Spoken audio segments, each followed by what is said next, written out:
I'm gonna show you some special stuff in what used to be my garage and now turned a nice apartment for my son. So let's check it out while he's not here. Come on in, I wanna show you some of these awesome stuff that we put in. I'm gonna go kitchen first because this little monster right here, perfect. It's little but mighty. Holds tons of food, tons of frozen here, and more down there. Go down this way. This is tiny too. It's 24 inches, but perfect for the space. Plenty of room to do your cooking.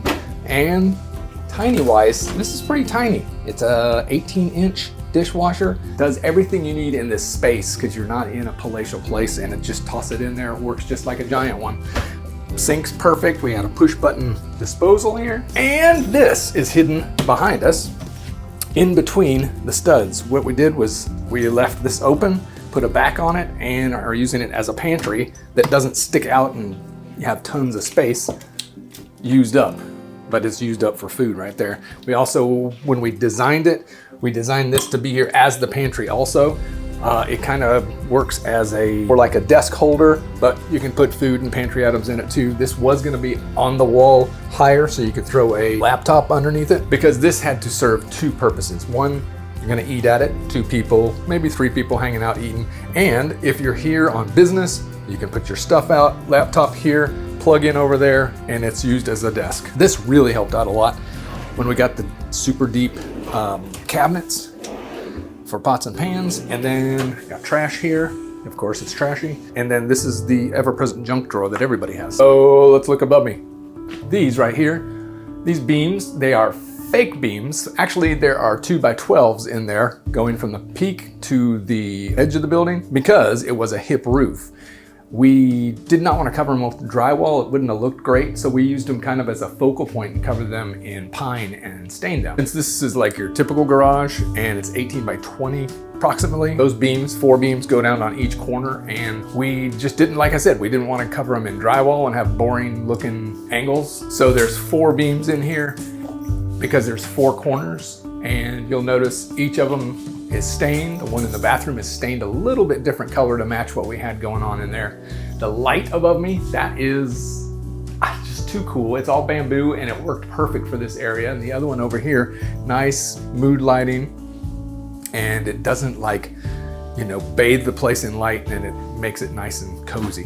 While we're still in the living area, I do want to impress upon you that this is still a garage, right? We left the garage door on the outside, and maybe we show you a picture of that later, but this little cavity right here, this is a built-in, actually what you're seeing here is a wall that was built in front of the garage door out to the alley. That's still left there, so when you look out of the alley, it looks like a garage from the back. It doesn't look like a living space at all. So it's just a little nook and cranny that you can cram stuff in. You don't have to put your cleaning stuff in there. If you want to put books and whatever, have at it. But across here, this is all garage door until you get to the other side. AC we put in. This is a mini split, services the area perfectly, stays nice and cool or nice and warm during the winter. Most important, listen to me. It's a small space, but we wanted to put the mini split in, and you still want air circulation and everything. Right over my shoulder, we left this open so the air could circulate over there to the bedroom and also around the corner to the bathroom. We didn't want to put a solid wall here, so we have an antique, actually it's an antique door turned sideways. It's leaded glass. You can see the little imperfections in it. That's the lead. It just it kind of lended a really lofty feel to it. As you can see, you can't see perfectly through it, and it's not like it's a privacy thing anyway because it's an open space, bedroom, living room, but the bedroom's big enough to throw a double bed in here, which is not huge. It's not a king, but it's perfect for, staying overnight and, just plopping your stuff down. But you'll notice also the arch here and the books we have above it. This was carved out space above it that we felt it would be a waste not to use it, to just be able to throw some books up there or tchotchkes or whatever you think. But the arches, we put 2 arches in, I think because we love arches, and it's just a different visual than what you're used to seeing. Also here, now that we're in the bedroom, this is the end of that garage door right here, and we just we framed around it, and this is what, 8 inches, I think. That's probably what it sticks out in the normal garage, and this comes back and makes a nice little cubby to shove the bed in. So we put a little of this dentile molding up, kind of made a headboard out of the wall instead of having to have a headboard in here. This ladder, there's a story behind it. It's not a ladder, it's a stool. We need to use it for what's behind or in front of me. We didn't really think it out well, but it happens sometimes. This is a full-size washer and dryer, and keep in mind this is a 360 square foot plus or minus garage, and it has a full-size washer and dryer, so everybody can wash their clothes in here.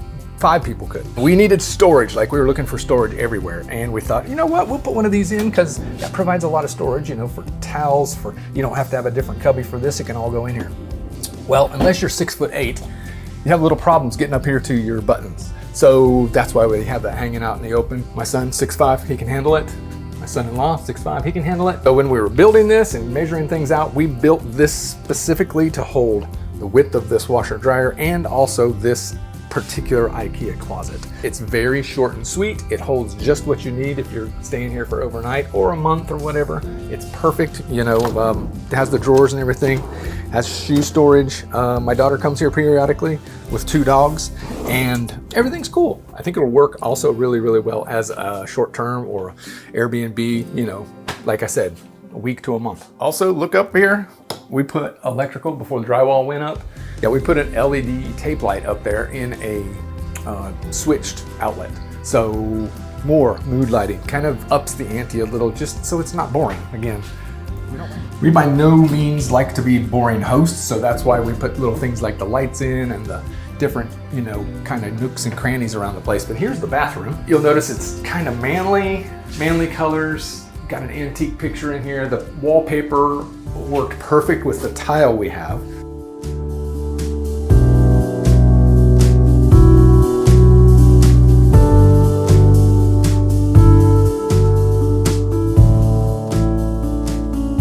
With the lights on, you can really tell the detail in the tile. It's green, it's called a Chloe tile, and you'll notice the beam on the ceiling is stained in green too, so we're kind of have a green theme going on here. Kind of like we used really thick marble on our thresholds. We're in the business, so I did find some really thick marble that I wanted to use for this transition. I wanted to feel like a Empire-ish hotel feel, and it really did it. It's, you know, not thin stuff that you get at Home Depot. It worked out perfect. I think I'm gonna use it other places, but turned out nice. You'll notice we used a mix of 2 metals, like a black and gold. It really balanced out nicely, and you know what? I don't get to use it enough. And another little thing we did in here, which is kind of special, I think, is we used a soldier course of tile around the bottom. See how it's all standing straight up? And it even comes out here. We didn't have to use a sanitary tile or anything. It just stands up straight, and we put a small piece of Schluter on the top where the wallpaper met. And over here, we snuck this in. I know I've had comments in the past that nobody uses those anymore. Well, there's an ironing board for the traveler that comes in here and packs all this crap. It's here if anybody wants to use it. And then, like I said, we're trying to trap a lot of space in between the studs and stuff. This happened to be a 2x6 wall. That 2x6 wall was deep enough that we could custom build this medicine cabinet, which is much larger than one we could buy. Plus, it kind of went with the whole, you know, look. It's staying the same color as that wood up there. We're just really trying to tie everything in. Another thing that's special about this bathroom we're in, I'm gonna step up right now. I'm stepping up into the bathroom. I'll show you why. Down below us, right here, this is a 7¼ inch step up. So what we used is a 2x8. All our plumbing is under here. We did not want to dig into our concrete. We didn't want to go through the rigmarole of having to do that, re-pour the concrete, flatten everything. I really like the step up, and everybody has really had a real positive thing about how it looks, and we like it too, because it kind of just separates it from the rest of the garage, the old garage. So I've talked about everything around me, above me, you know. I've not talked about what's below us. This is an LVL floor, and it's kind of a rather high dollar floor, only because of the thickness. It's super thick, and also the underlayment below it is super thick too. There's no movement. It doesn't feel, it feels actually like I'm walking on a wood floor in here, and it's not hollow sounding or anything. So I think that was a big plus to put in here too. Also, it's waterproof over there by the kitchen. I'm telling you, it's just a big plus. It makes it look all that much more richer. Instead of, I'm not saying that you can't paint your concrete in your garage and everything and it work, but I've seen that versus this, and I love this feel. So another special thing we have is this door that opens up to a patio. Yes, this is a screen on the inside, and you can just shut all that nasty Florida bugs out or anything else going on, and enjoy your sleep with a nice breeze in here. It's great.